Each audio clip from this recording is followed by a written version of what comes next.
Hello বন্ধুরা, আমার 119 নম্বর mini ভ্লগে তোমাদের সবাইকে জানাই অনেক অনেক স্বাগত। সেদিন আমি আইসক্রিম খেতে খেতে চুজ করে নিচ্ছিলাম আমার প্রি ওয়েডিংয়ের ড্রেস।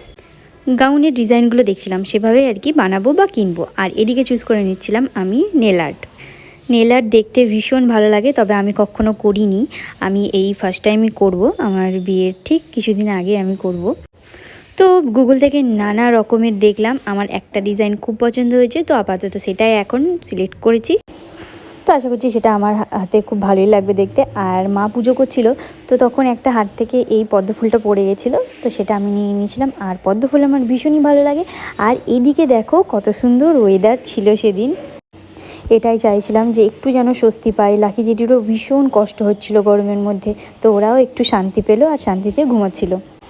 আর এদিকে লাঞ্চের জন্য লাকি জেঠিও খেতে বসে পড়েছিল, আর আমাদের এদিকে হচ্ছিল পনিরের তরকারি, আর করেছিলাম সয়াবিন আলু দিয়ে তরকারি।